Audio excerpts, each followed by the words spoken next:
Hi, everyone out there. Beetle Week's coming to Liverpool. And let me tell you, there's two people going there. Well, it's Plastic EP and Vicky, the EPs. We're going to be there.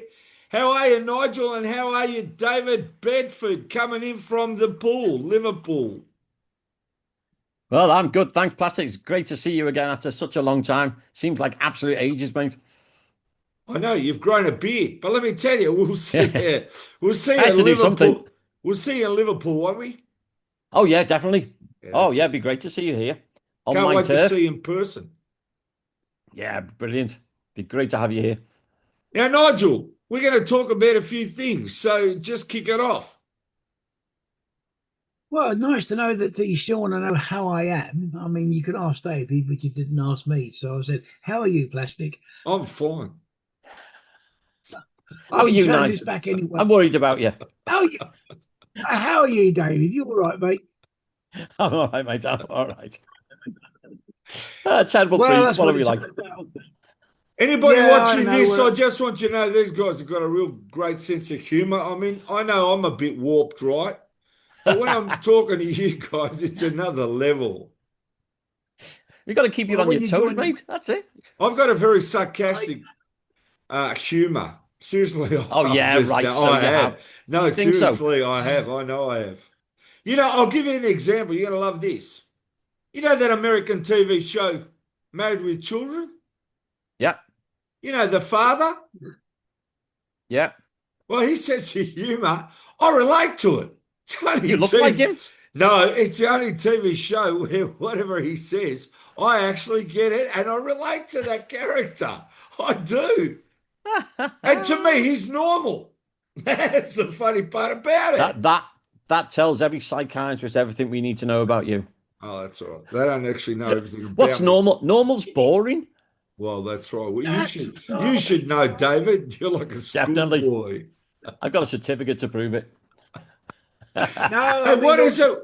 When you went to your school, what was it? You got O's or something. What do they call that? Your O levels. certificate? Oh, O that's it. levels. I knew it was O's. Isn't there a soup with letters in it? Alphabet soup. Yeah, that's right. We had that. Yeah, okay. Yeah, the problem is if you don't line them in the right order, you do learn to speak very strange.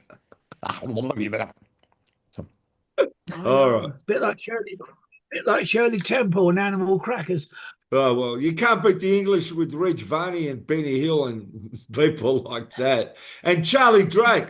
My boomerang won't come back. I mean, how do you beat that one? You how can't. far back are you going now, I'm Charlie going Drake? back. I'm going out to people that stood out here in Australia culture and made an impact. You know, these people made an impact. Benny Hill was the biggest thing here in the 70s, this TV show. I remember Same going to high mistakes. school and everyone would only talk about Benny Hill. And Reg Varney on the buses, that's another one. Yeah. And please, sir, I can go on forever. I love your sense of humour because it's a bit warped. Only a bit. We get it down here in Australia. Like, we get it. Well, Jolly we good. know That's what you we do. like. Yeah, the trouble is, you see, when they get onto a good thing with the Australians, they find it very hard to leave it and progress. But at the same time, Benny Hill, believe it or not, is still broadcast in over 110 countries every week. Yeah, they love him in America. When he Oh, finished yeah. in the UK and they showed that show in America, all the Americans were going, this guy's a genius. Yeah. He didn't know that. But let me tell you this. When I went to state school, because we don't call it elementary school, it's not America here, right? We're part of the Commonwealth. Yeah, You we're know, on a primary school. Monday morning, we had the drums beating and we went to the march and when we went into our office there in the state school, there's the Queen. God save the Queen. That's how I've Yeah. been brought up. Okay, yeah. Thank Well, you. good for you. Good for you. I remember Been when brought up Hard dead Days. proper. I remember when Hard Days Night was on the radio in 1964. There was nothing like it. It's unbelievable. Anyway, let's get on with business now, Nigel. Come on. Tell me about this Okay. fantastic Beetle Fest that happened. Now, hold on. Hold on. Just before we start, David, we have to understand that plastic doesn't speak good English like what we do. Thank you. Yeah, we does speak dead proper, dead good, like No, that's all right. My honest. parents were from Greece, so if I'm loud, get used to it. Well, Right. Okay. Well, first of all, since you've opened the door at last, Plastic, we've said our hellos, we've said our good days, and we've gone nuts because we haven't seen each other for a long time. It's been not so long from David and myself because at Felixstowe we had a great event. We really did. Great 2.5 days, and I was very pleased to work with David first of all and do the Q&A for the quarrymen. I thought that went down very well. David will say That's yes, great. it did, or no, it did in a minute. But it was great to see them. And thank you, David, for letting me take the Q&A. So that's the first thing. I was good fun. Can you believe that's a month ago? Yeah. That's already a month since we did that. Great little festival. And it's the first time I'd ever been to Felixstowe, because right over on the East Coast. What a lovely town. Lovely place. And it was a great Oh, event. it was a throwback to the 60s, isn't it? The town centre, it's individual shops, it's low level, there's no tall tower blocks. It was just like a step Yeah. back into time, wasn't it? Oh, yeah, it's lovely. It's a real nice place. And of course, one of the things that has been keeping me busy the last couple of years is playing with the Quarrymen. And that we had a great time. Yeah, we had a real good time. And it was nice to do a Q&A where I can understand how the Beatles got fed up with it when they were on tour, just getting the same quite straightforward and boring questions. But we had some real good questions, didn't we? And Nigel led that, and then we got some great ones from the audience as well. So that made it fun. That set it up really nicely. That really was good, and it was great to. If I say see the old fellas, I don't mean to be disrespectful, but what I'm trying to say is the two main people there. That's the link to Beatle history. That's the Oh, link to completely. England. That's the link. That's the link to the church hall where it all started. And I think to touch that, those that were there were very honoured. And of course, we had a brilliant, brilliant guitar display, which I don't think will ever be seen again. It was absolutely fantastic. And David, I think you better start on that because it stretched right across the stage, didn't it? Well, it's great. It's one of those things because we're in the UK. Rod's got this fabulous collection of guitars. He's been collecting the same models that the Quarrymen had. So we had like the Galatone Champion, guaranteed not to split, that John had. So he's got exact model. Even with the same cord, it looks like it's cord from a dressing gown, but that's what went with the guitar back then. So we had this great display of guitars. We got the one, the Eggman like the George had. Then adding in with Nigel's guitar collections as well, going all the way through, like with the Rickenbacker and the Gretchen, everything like that, all lined up on the front of the stage. And it just looked so good. It Well, was you know, 20 George years of Harrison history. played a Manton Australian guitar at one point. Did he play it upside down? Yes. No, he played a Manton. It was an Australian guitar. And we're talking I know. early 60s when he was wearing the Beatles with a suit. And then he played it a few times, didn't play it after that. That's probably the most famous person to play a Manton electric guitar at that time. Yeah. Yeah, you're probably correct on that one, Plastic. So, Yeah. But I got to tell you, Guitars, that 15 minutes from my house is an area called Box Hill. That's where the Manton factory is. Oh, okay. And they got pictures of George up on the wall. Nice. Yeah, very nice, very nice. Anyway, so that was a standout with the Quarrymen, and to hear the little stories behind each song was absolutely fabulous. The Corgis on the Friday night. Well, you weren't there on the Friday night, David, but I know that Andrew was. And you've got this great group, seminal group from the 70s that wrote quite a lot of their own stuff into the 80s. And the first thing they start up with is their version of You Can't Do That. Nice. And they finished with Tripper. So you can tell how much that they admired the Beatles themselves.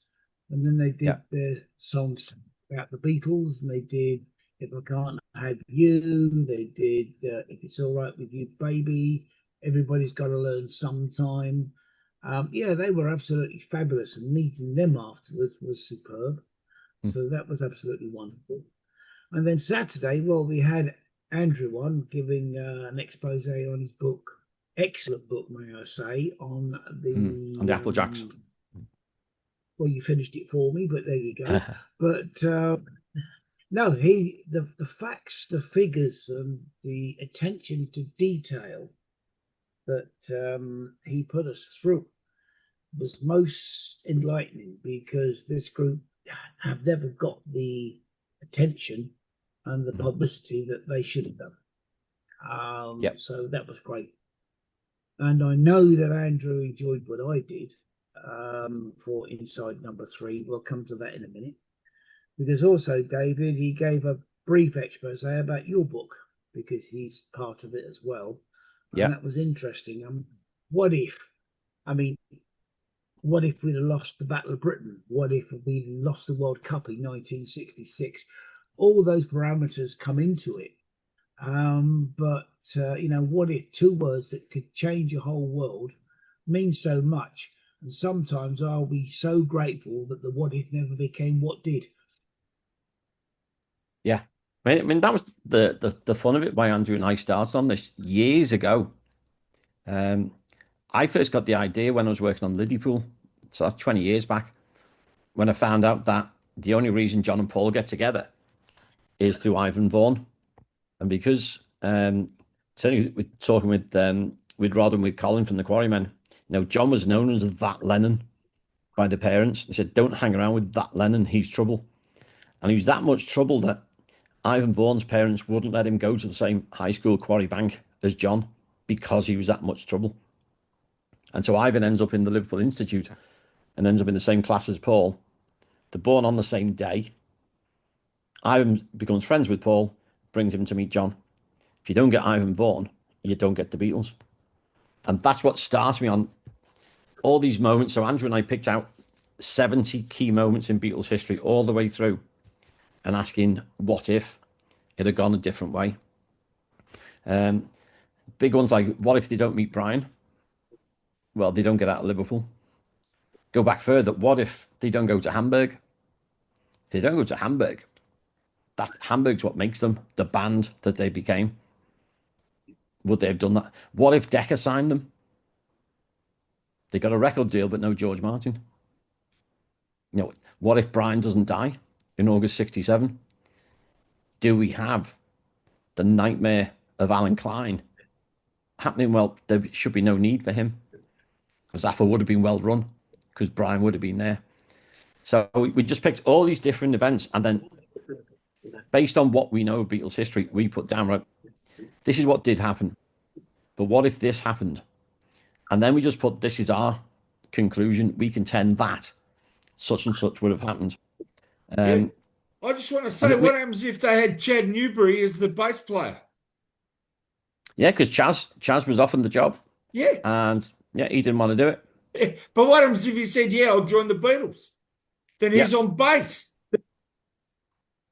And he's very competent as what would have happened, because Paul was playing piano in 61.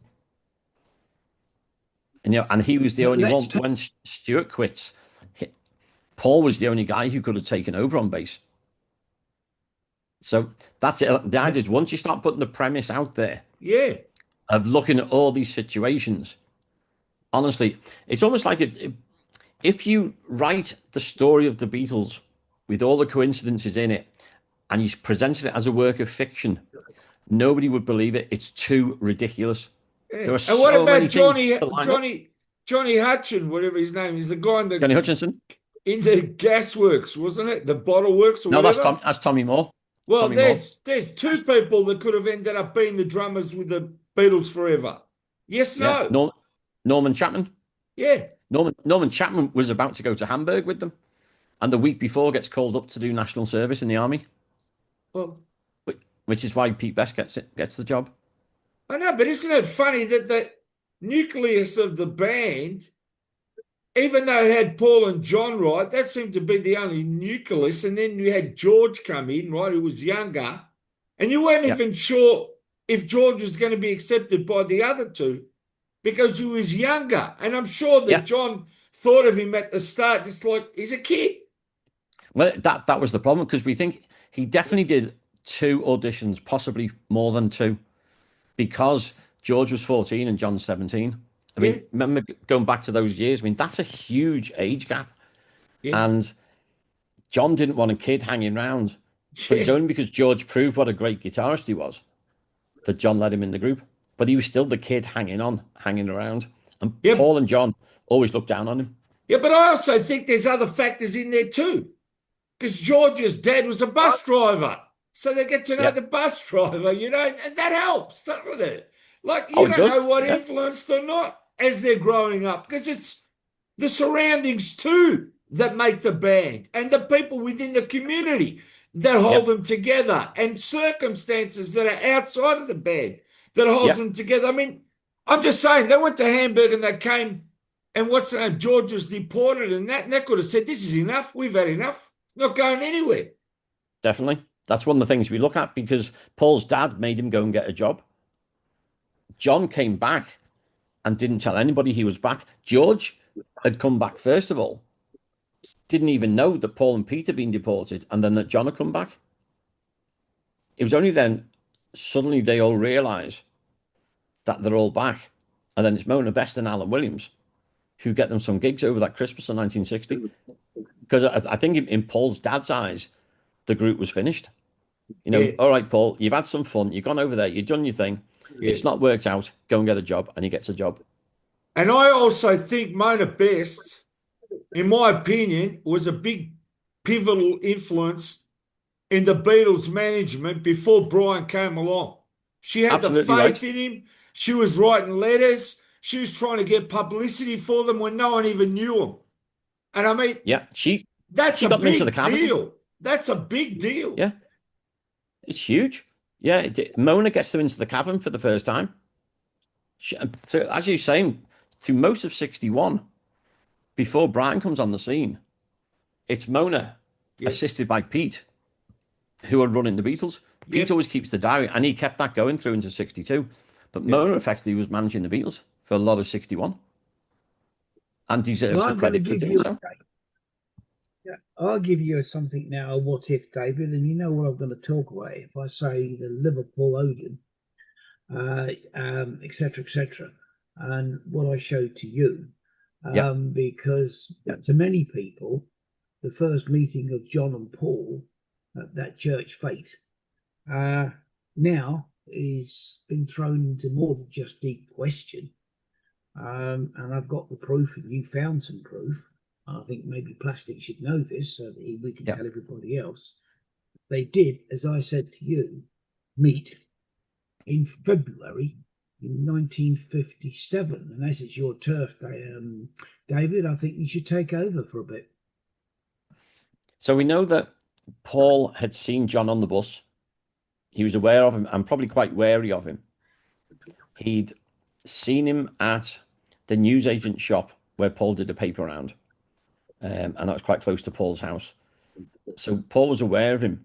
But the program that Nigel told me about was when Bill Haley played in Liverpool in February 1957. And as soon as he told me that, and that Paul was there, and that Paul had seen John, I went digging to try and find the evidence. And it comes up in an interview that Paul had given in 1966 in Japan. And they were talking about the roots of rock and roll. And they were talking about Bill Haley coming to Liverpool. And Paul says, yeah, I was there. I went to see him. And he turns around to John and says, and you were there too. So Paul was aware of John, and they'd actually been at the same gig. And Paul remembers seeing John there 5 months before they had this meeting in July 57. Now, So the John other wasn't thing, a of course, complete unknown. no, but the other thing I've been able to put together with your excellent research yet again is the fact that I have a complete brochure from that event.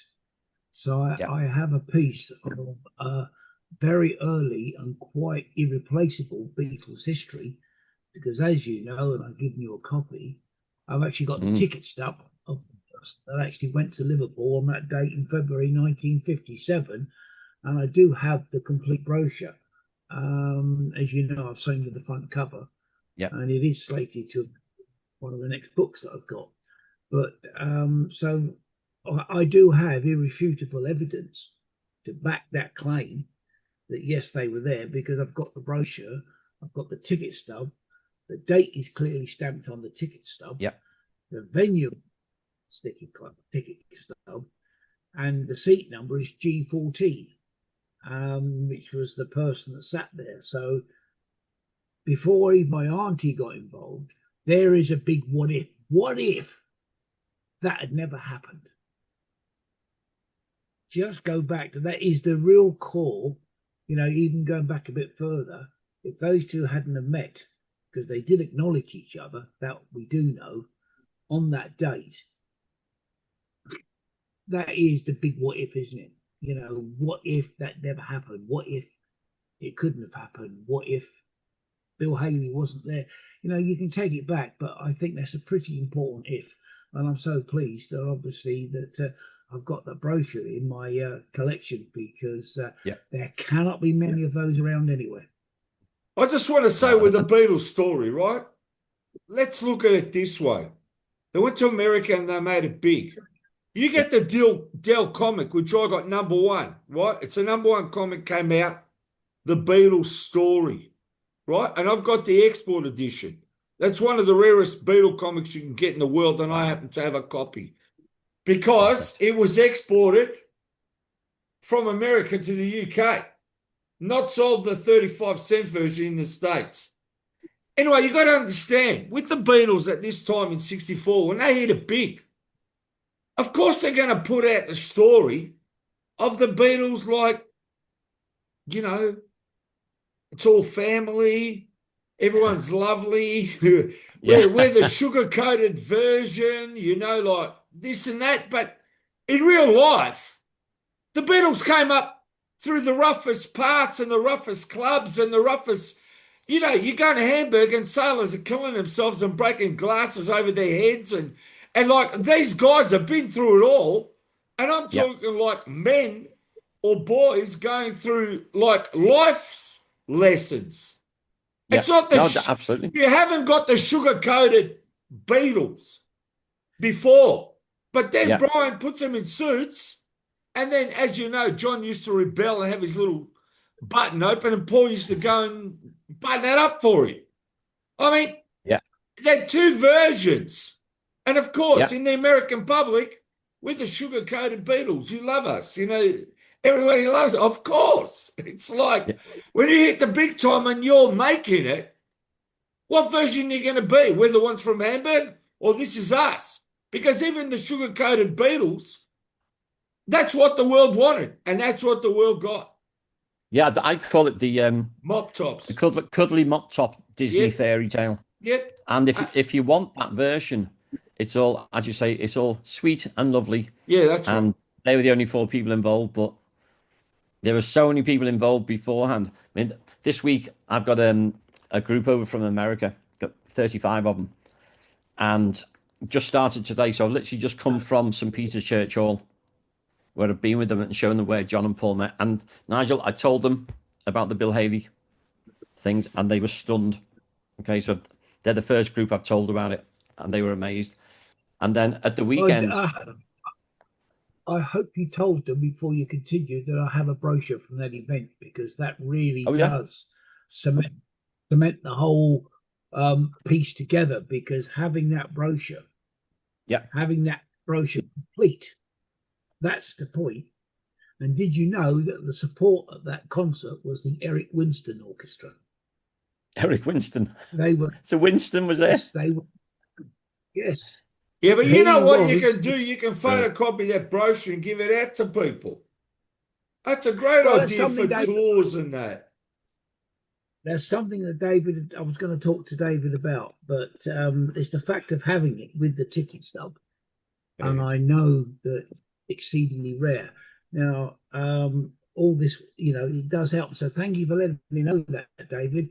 I would love to have been there when they saw their faces, because in many people's eyes, that's a history that's been set in stone. and set Yeah, in concrete that has now been completely debunked. Anyway, yeah, exactly. And they were amazed by it. So yeah, I think that it's the fun thing of, and as you were saying, plastic, about the importance of Hamburg. Well, this group on Sunday we fly to Hamburg, and I got 3 days with them in that's great. Hamburg of showing them what it was really like. And it goes back to the guy who wrote that book about doing your 10,000 hours, Yeah. right? So many of these kids think, I know, I'll practice in my bedroom and I'll go on a talent show on television. That's not it. No. These lads worked so hard, Yeah. so hard. But I got to say They something. did. I did an interview with Chris Montez. Now, he came in 63 and he was the headliner and the Beatles were underneath him. In the Yeah, interview, he said, I realised how professional these guys are because they came up through the clubs.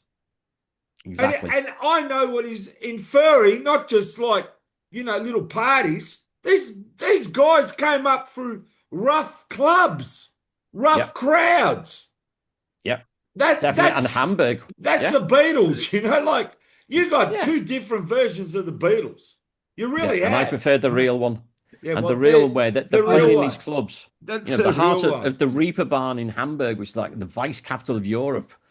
And they're there with gangsters. There's fights. There's everything going on. It was mayhem, and Hamburg hasn't changed much since then. It's still the neon lights and all these shows and everything. It's still Yeah, crazy. well, David, as you know, there's something else that's happening and started to happen this week, and you've been parlayed to it. So now we can let this loose onto plastic because, as you know, I have now brought Inside Number Three to life. And I know that you've had a good smattering of taste. Yeah, And the first thing you said was that we've got something really big here because I can do something that no other author in Beatles history can do.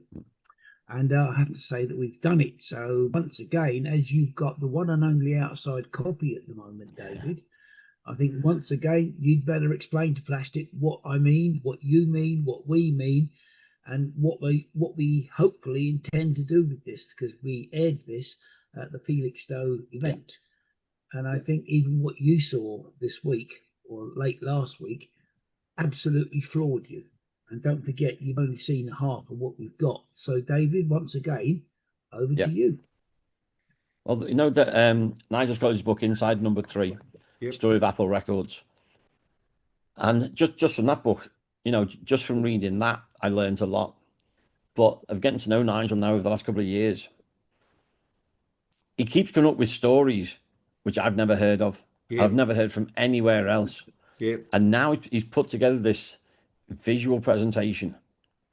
And I hadn't realized how many artists had signed to Apple Records. We know of the big ones like Badfinger and Mary Hopkin. That's fair enough. We know about them. But there's all these others who were releasing records, and it's the only part of Apple that worked. And it makes sense because the Beatles were about music. It was the bit that should have worked. But some of the videos they've been able to find, it's a great one I'd never seen of Jackie Lomax doing Sam Milk Sea. Now, Jackie Lomax was a bit of a legend on Liverpool because he was part of the Undertakers. And I met him at the Cavern about 20 years ago now. Lovely guy, but again, I'd never seen that video, and some of the Badfinger performances, and I've always been a huge Badfinger fan. I think they're so underrated as a band. They're absolutely brilliant. And just seeing some of their performances was special. But it's the other, Mary Hopkin, I've seen Those Were the Days, but the other songs on there as well. Realizing what's out there is only a fraction of what actually happened with Apple Records, and nobody's covered that. And that's the great thing of what Nigel's been putting together is like an audio visual presentation, which it brings the book to life. And every conversation we have, I'm learning something new. And I don't think there's anybody else that I've ever come across who's got such an in-depth knowledge of what happened within Apple. yeah. I But think it's what also the my merchandise. Who's got complete merchandise? That's what I want to say. Well, I think the merchandise thing of the boutique. It's a great bit of film of actually inside the Apple boutique, which of course only lasted for a very short period of time. Do you remember it had that the artwork on the outside done by the Fool, which didn't have planning permission, so they had to cover that up. And then there's a promo film done actually inside. The only bit of film I'd seen before was in black and white, and it was all rushed because it's when everybody was going in and just they were saying, "I'll take everything, you can have it all," because they were shutting down. But this was this lovely promo thing.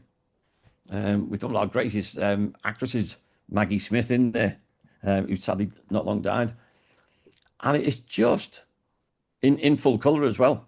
I'd never seen it, and it's just an amazing bit of film. And so the stuff Nigel's put together, I can't wait to see the whole presentation. Andrew, he saw the whole thing and was just amazed by it. So we're trying to find ways to get this out into the world. I think particularly into America is what we're trying to do, is get this out to Beatles fans so they can actually find out so much more about the only successful part of Apple, which was the Apple Records. Well, don't forget also, David, we've got the very first promo film with the Radha Krishna Temple doing Hare Krishna mantra. And although you haven't seen it yet, and it wasn't in any way meant to hide anything from you because we were still working on it when I gave you the one and only copy so far. There are two bits of film in there. One is our Taxman film, and one is our Apple Scruffs film that we have put together ourselves. So they're not official videos from the Fab Four or from Apple, copyright affected. But what we've done, and first of all, is to make those two videos ourselves. That's from our own heads, from our own archives. And I think you were very, very impressed with them, were you not? Oh yeah, absolutely. Yeah, it's great stuff. And I think particularly the way the world is going into a more audio-visual, media-led world, it's absolutely perfect. And finding a way to get this out so Beatles fans can see it, because it'll be stuff that they'll never, not only never have seen before, but a lot of it they were never heard of before. It'll be stories they won't know. And that's what always keeps me going as an author, is trying to find something new, a different angle. So, and yeah, I think Nigel's cornered the market in that one. It's brilliant stuff. One other thing, of course, or a couple of other things is, and this might be of interest to you, Plastic. In fact, I think it all will, is now we've done the second part.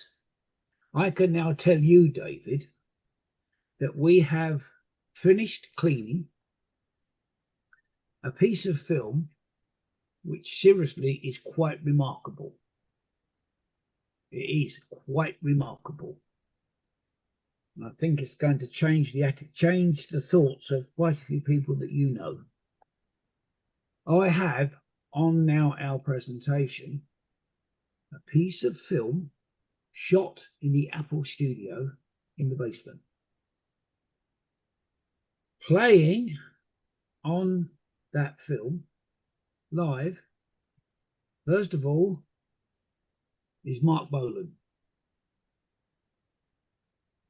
with the rest of T-Rex.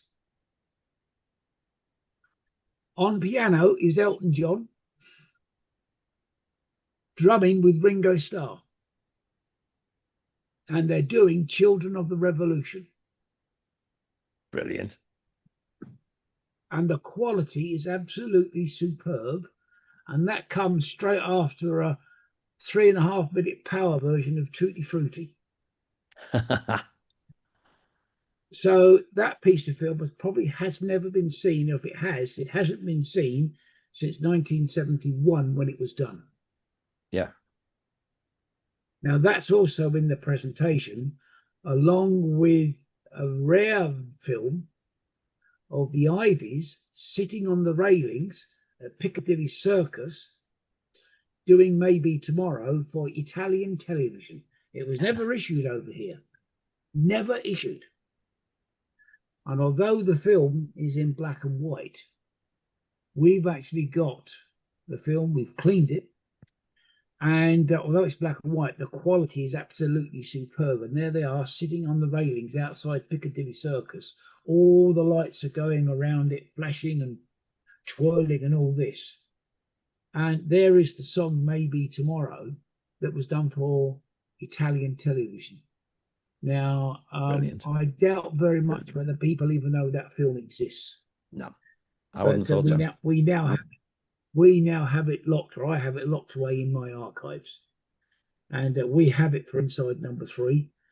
And it's opening so many possibilities, you know, because through the book that we've got here, and it adds on to your book, David, actually, because your book touches so many facets of what ifs, because you go right through, as you said, what if Brian Epstein hadn't died?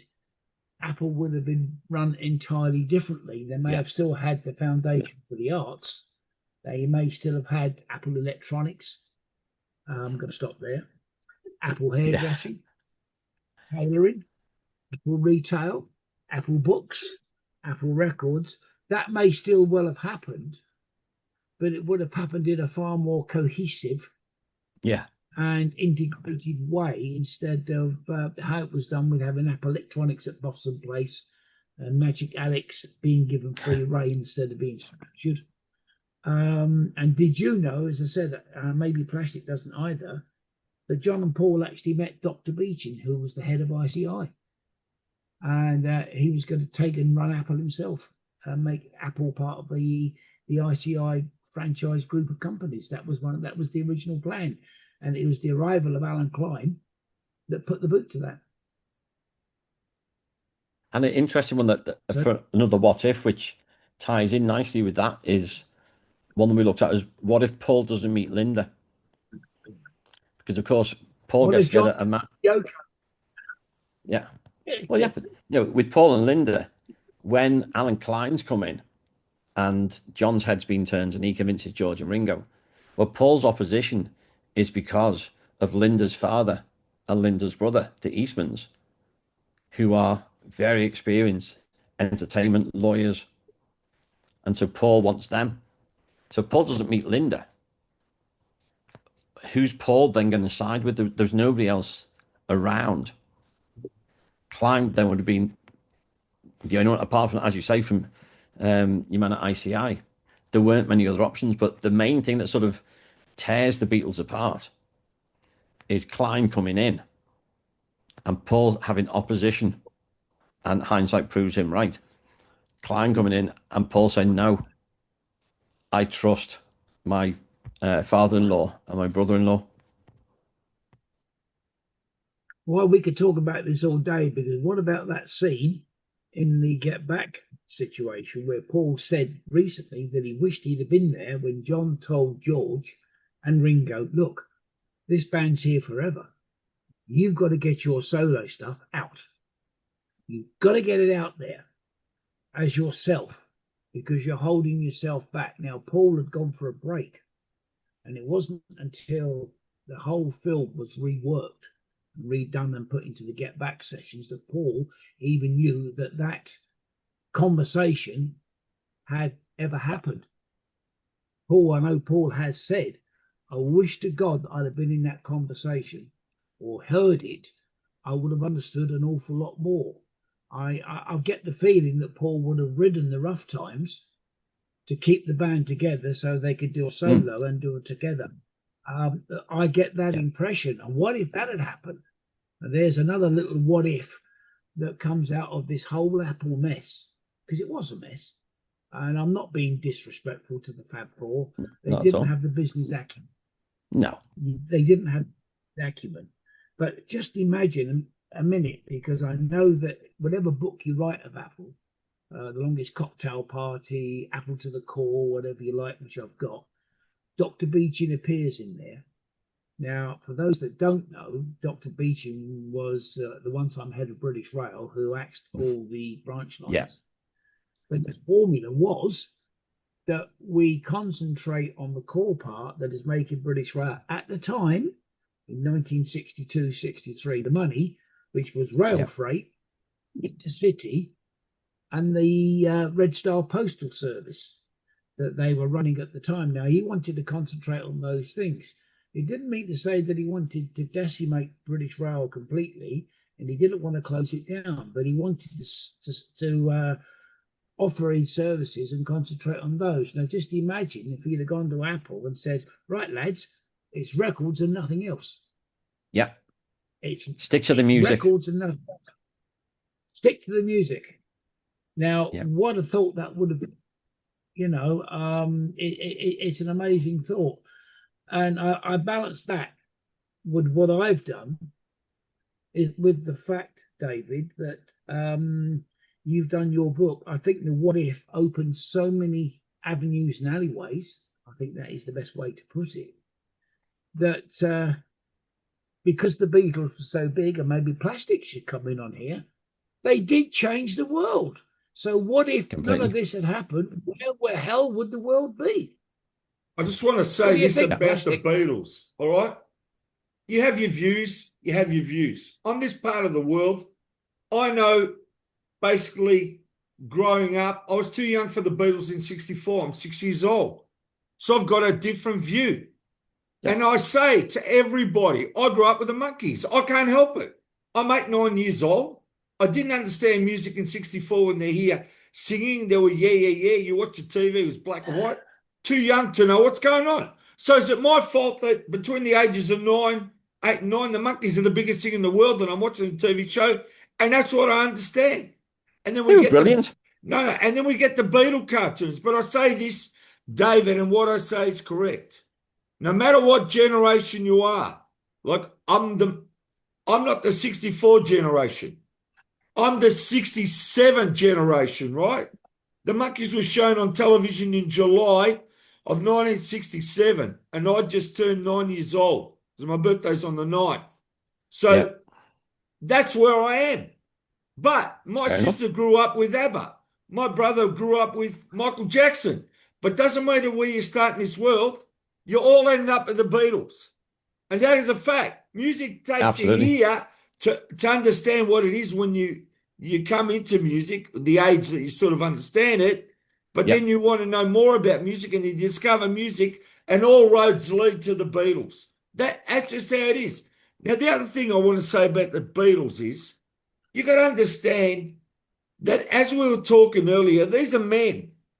And then they became, what they were, raw. They were doing it. The music part, they were masters of the music. Read or write, can't do that. They did the music. They took everything from America, soaked it in, gave it back to the States in 64, better than they could do it there. And that's why when they came on the Ed Sullivan show and every song they sang was perfect, right? Perfect songs, perfect cover versions. There was no one that's perfect to that point. They were perfect. And that's why the Americans, their eyes and ears open up because they've never seen anything like that before. No. The world never heard anything like that before on the radio. That was perfection. They worked at their craft, their musicianship. And then they had the looks with the long hair. That's what made them different too. Because the girls liked them. And then the boys, right? I've seen photos in New York. Now, this is to tell you how big Beatlemania was. I've seen photos on the net. People serving at service stations, running around with Beatle wigs. While they're serving people and people walking in the main street near New York with Beatle wigs. Now, if that's 1964, we're talking conservative times. Not with the Beatles. This is the new age. This is like the new youth. This is like what it was.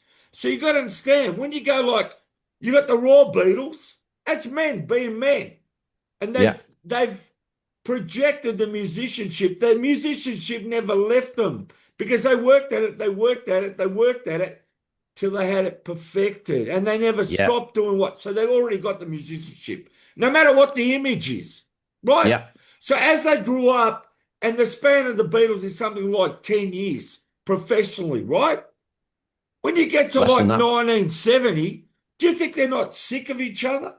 Do you think they're not sick because one got married and then the other one got married? Like, you know what I mean? John got married, Paul got married, and now they want to have families. And how they thought they're in England, they thought like we'll do this pop stuff. We'll do it for 10 whatever years, but then we want to go in the country and have our manor, sit down, raise a family, and have a life. Like, that's what Yep. they look forward to. And unfortunately, you can't keep doing the same pattern. And I understood John when he said to me, what do you want the Beatles to be together? When you take a song from me, take a song from Paul, take a song of the solo Beatles and put it together on an album, and you've got something better, because they know every time they did a Beatle album, Ringo only got one song, and George was lucky if he got one too.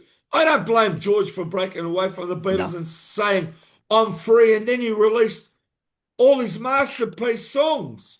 And Yeah. the other Beatles are going from the song Something. They realise Yeah. it's this guy's up with us. So he was Exactly. down there, and they kept him down there, and then he kept working at it while they're still doing their thing. And he came up to them, and before the Beatles broke, he was showing, hey, guys, I'm equal to you when it comes to songwriting. Exactly. Give me the break. Let me release the songs too. But they couldn't, because they Yeah. were constricted. So the Beatles had a Absolutely. breakout, and they've had enough. All that touring, all that, how can I say, adulation and all that, and everything that they went through, you got to keep your mind together. It doesn't go forever. Oh, look No, at the it run the can't. Beatles had. And the thing that upset me the most, right, is I go back and I look at footage of the Beatles in 1964 when they made it. And all I hear reporters saying to them, when's the bubble going to burst? I When know. is it going to be over? Like when they're at the top of Yeah. that first tier, 1964, that's the greatest thing in the world. And then they Yeah. built from that. But what I'm saying is, how would you like it? You're there on top of the world, musically and image-wise and merchandise and everything. And every reporter's coming to you, when is it over? When's the bubble going to burst? You'd want to hit him. That's like Oh, wearing a monkey on your back. And then they had to make this invisible field from everybody, because they knew we're going to do what we do, whether you like it or not. I speak the yeah. truth, because you got to look through the Beatles stories, because not all of them are how it is. It's how the No, world definitely. wants to perceive it. Correct. But I'm talking fact. I totally Yeah. understood when they broke up. You know what? It had to happen because they had enough of it. Yeah. I mean, so the last what if we look at in the book is, what if they don't break up in 70, but what they agree is, we'll go and do our solo projects, but we'll then come back and we'll still release a Beatles album, maybe one a year or one every couple of years, so they can still work together. But as you said, we're all writing so much material, you couldn't contain that on a Beatles album. So, like bands like Genesis, for example, a very good example. You have Mike and the Mechanics and Phil Collins having a solo career, and then coming back and doing another Genesis project. It could have worked. So what we've done is we looked at, okay, let's think for a couple of the years, pick out the best of the solo stuff, and create a new Beatles album. And say it's one way it could have worked, Yeah. if they were still You talking know to each why? other. One way, but that's a long shot, because I'll tell you why. You got personalities, and you got egos, and then Yeah. you've got the four of them, but then you got 6,000 other people on top of that. That the organisation and everything that's putting pressure on them too. They're only Yeah. four guys can do what they want, and then people are telling them different things. And of course, it's not how it was in the old days, where it was like, it was difficult, but it was more simplified. Not It as was. though we're growing as people and artists and this and that. And the world's changing around them, and they're changing, but they're at the forefront. How long can you go to be in the forefront? I can tell you, as soon as the Oh, Beatles stopped in 1970, music wasn't the same. It wasn't. And like, that's why at the end, John Turner Edit goes, what happened in the 70s? Like it was a joke. yeah. Well, that's because everybody then took, like you were saying before, the Beatles laid the foundations for popular music ever since. Everything that's come after 63, after everything they were releasing, has inspired other generations, other bands, every genre. And the one thing you can see as a constant, no matter what fads come and go, punk arrived, other electronic sounds, music, red disco, all these other things that came and went. The one thing's been the same ever since has been a guitar-based band. That idea of whether it's 4 or 5 members, whatever it is, since the Beatles got that going. All the way through, there have always been guitar-based bands who are there. Other fads come and go. And anybody who is a singer-songwriter, whether in a band or solo, they should thank the Beatles because they stopped that old Tin Pan Alley thing where Yeah. if you could sing, you got signed by a record company. They went off and found a couple of songwriters and said, give me a song and off you go. And the Beatles said, no, we are doing our own songs. I know, and full credit to George Martin for letting them do that. Look, and allowing them their ego. You know to what do I that. want to say, right? That I think is very, very important because a lot of people don't say things that I say. Okay? The Beatles lasted, let's say, till 1970. Okay? And the Rolling Stones were with them too. And John Lennon said, after the Rolling Stones stopped copying us, I loved what they were doing. Okay? Yeah. Now, if we talk in a perfect world, all right, listen to me, because what I say now, no one has said this before. You got the Beatles and the Rolling Stones. Okay, in 1970, there's no Beatles. Now, you still got the Rolling Stones going, and the Beatles stopped in 1970, and the Beatles have still got the same impact, and they're not here. Now, would you like to have seen the Beatles and the Rolling Stones continue where they are now in their 80s and be in a band? I'll be honest with you, no. No. And that's why in the early days, John said, we can't sing She Loves You for the rest of our lives, or we're going to be doing that when we're 60. Oldies. Yeah, exactly. Or so, 30. I mean, you can't have it both ways. But Nope. you know what it is? The Beatles made the impact because they were the forerunners. They were it. They were number one. So when they stopped, everything stopped dead. Didn't matter what was coming around them because everybody else was second to the Beatles. And even now, what do you think the biggest band in the world is, merchandise-wise and anything that's going on? The Beatles are still number one. Why's that? Because they made the impact that lasts forever, and it's still continuing to last. And generations to come, the Beatles are still up there. That's how I see it. No, I totally agree.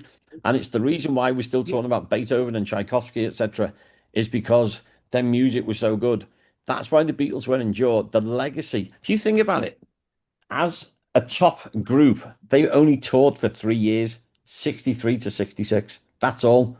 But in that 7-year period of releasing all those albums, unlike any other band, they always wanted to improve. No two albums are the same. They cover every genre you can think of. And they're never satisfied with, we found our sound. Like the Stones, they were always blues and R&B. That was their thing. And they've stayed with that. The Beatles, you cannot stick them in a pigeonhole and say, they're a pop group, they're a rock group. Hang on, they're that. You can't, because they cover everything. And they were never satisfied. And I think once they reached the point of, I think as a group, we can't top what we're doing. And Abbey Road, where could you possibly go after Abbey Road as a masterpiece of music? Yeah. You couldn't. But I just want to say something there. What you got to understand, whatever we say, and every time I do a show, on purpose, I want to tell people what we're talking about because the younger generation don't know. So when you mention the word Abbey Road, the young generation doesn't know that was the last. That was the last. I think that was the last album. The last recorded. Yeah, that not was last recorded. Release. That's right, not released. Right, and they don't know that. That's why you got to tell them because out there, everybody listening and watching doesn't know. No, so, and that's what we have to do. We have to get the. They only know the order. They know. Don't take it for granted. Let It Be was the last one, but see, Abbey Road was the last recorded one. Yep. You see, that's what's the most downloaded song? Hey, do you think now all songs are getting downloaded? What's the most downloaded Beatles song? Well, I got to say, the sun. Yeah, Here comes I was going to say that. Yeah, George song. See what I said? Yep. And I reckon when George came out with some of these songs like Something and Here Comes the Song, John and Paul knew how great it was because they were probably trying to get to their standard, and George comes along and they're blown away. Yeah. and possibly George I think surpassed he him. got him by surprise, if you ask me. Yeah. I reckon he surprised him as a songwriter because he just flourished. Because he was Hang too on, sick where's of that come from? being, he was being too sick from being like, oh, okay, the kid's got a song, No, whatever. throw him a bone. Yeah, and I think George I've Martin listened. said he said he regrets not listening more to what George was producing for Yeah. the quality of the songs. But I gotta love George for I'm just saying, when I see George and Ringo right on the piano, and I love that bit in Let It Be. This is my favorite bit, right? And I was telling Michael Lindsay Hogg, when they all come around after Ringo's there, right, singing Octopus's Garden or whatever it Yeah, is on the song, and he sings a bit, and all the Beatles are listening, and everyone's really listening. He goes, "That's all I got." yeah, That part kills me. That is history right there. He's got it, but he's been Ringo and goes, "That's all I got." yeah. And George helps him then, doesn't he? Yeah, exactly. Like, look at that song, Photograph, after the Oh, Beatles. How great a song is that? that's in my That's top right up 10 there. songs That's by right up there, any like the artist. Beatles. That's right up there. That's better than I'd probably put it in my top 3 favorite songs of all That's an time by any amazing artist. song. It just shows that they grew and they loved each other and they were helping each other. Love that And song. I can't blame George for saying, "Hey, Paul, how about we do it this way?" And Paul's going, "No, I'll do it my way."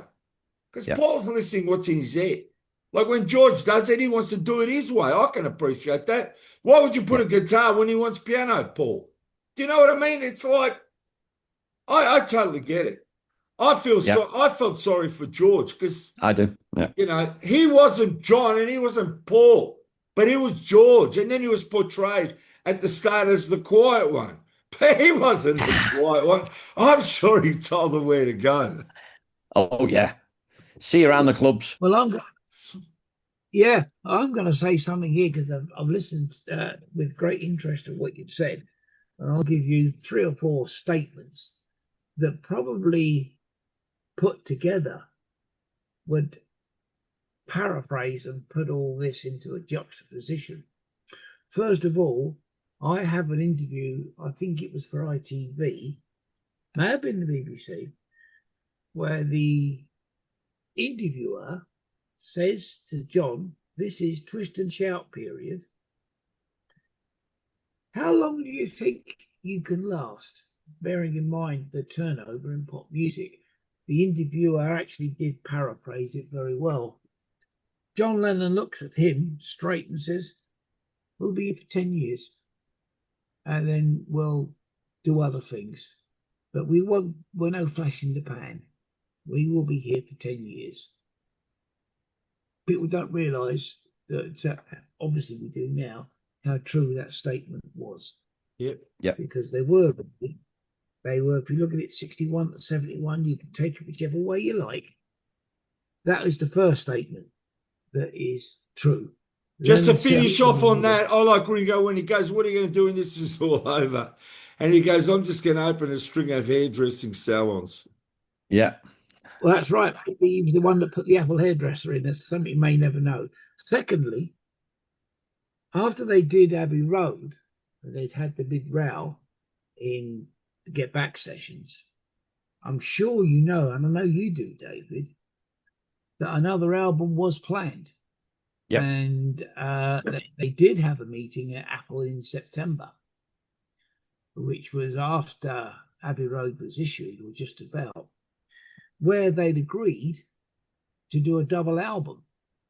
And that they agreed on each album for each side that the main contributor for each side would be either John, Paul, or George, and each of them would have 4 songs each.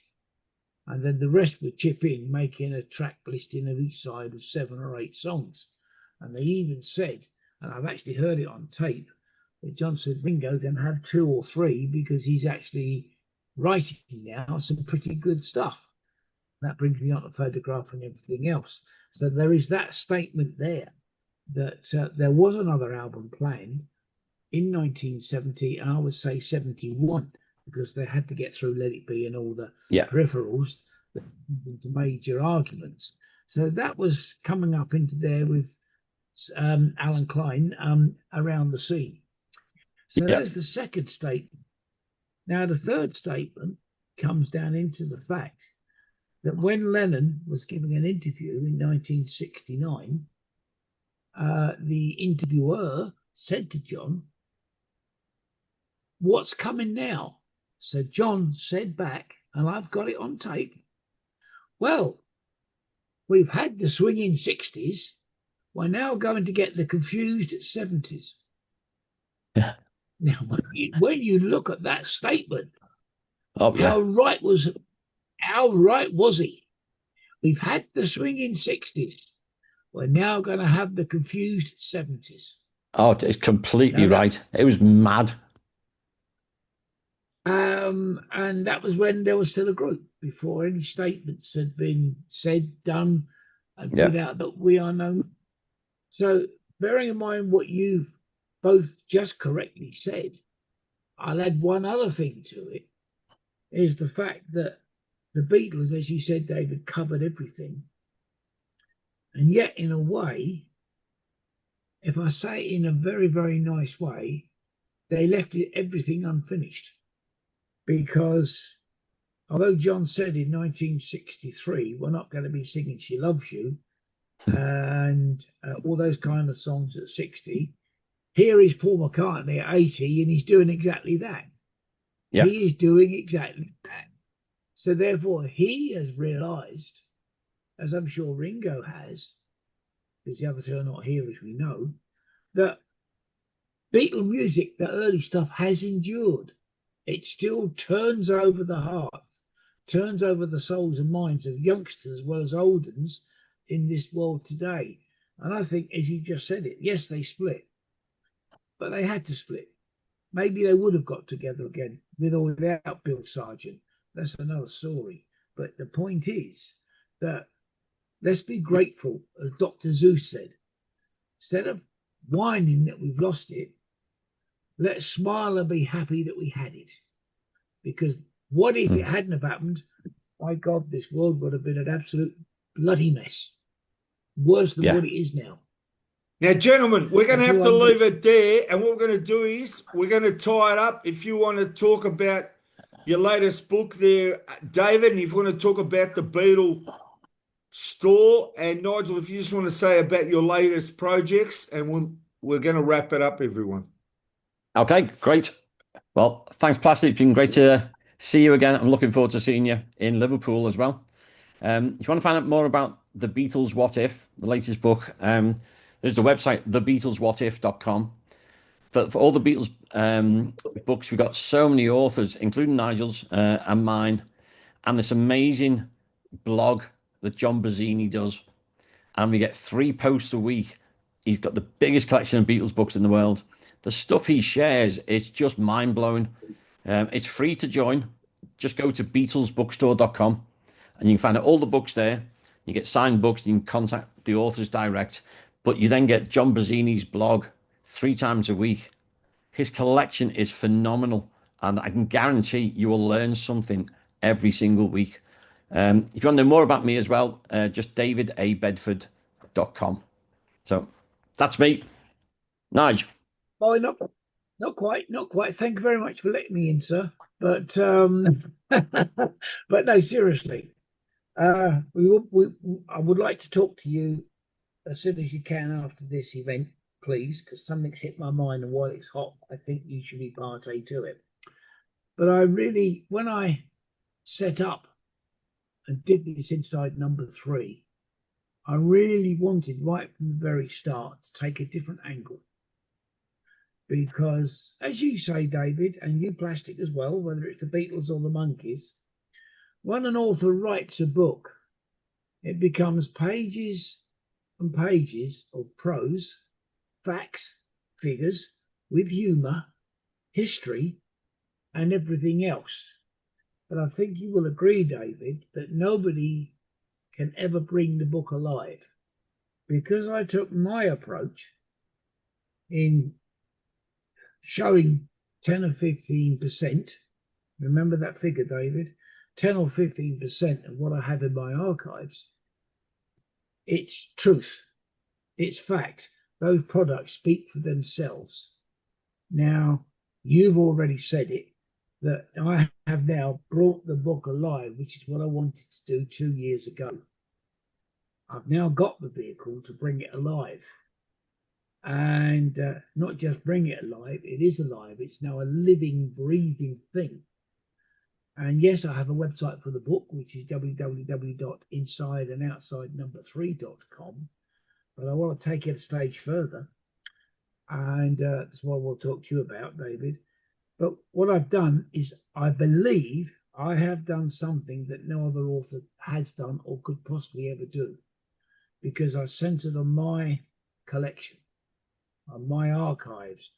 Everything I'd got, I'd obtained legitimately, or done friends, favors, swapped and obtained. I've never stolen anything. And, you know, that is important. And I can tell you now, David, that I now have found one of the 2 remaining white trash tracks,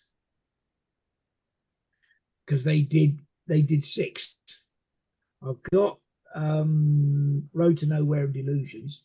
I've got Golden Slumbers, Carry That Weight. I've got Trash Can. I've now got Bad Weather from White Trash. And I just think I'm now after the other one, which is I'm Home. I'll find it. I will get you hold will.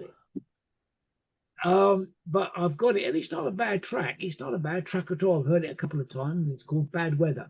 It's a very, very good track. But the point is, I do need to talk to you because something hot has come in my mind. So there it is. I have brought Inside Number 3 to life. It's put the other bits back a bit, but I'm just thinking of what we're doing. I've actually brought the Beatles back to life. I've actually brought Badfinger back to life. I've actually brought Mary Hopkin, the Radnor Christian Temple, Mark Bolan. I've actually brought them back to life. There they are on the screen playing music. And it's all contained and referenced within the book. So I think I've done something, and hopefully you'll agree, David, that no other author could probably ever do. Yeah, I mean, you are Mr. Apple. Gentlemen, we got to thank you. Just hold up that book number 3 as we go there, Nigel. Just hold it up if you got it there, so people can see what it's like. We can see David's behind him because he's gone, exactly. No. Just want to say to everyone out there, thanks for watching. It's been a great show. Thank you. Thanks, Plastic. Bye.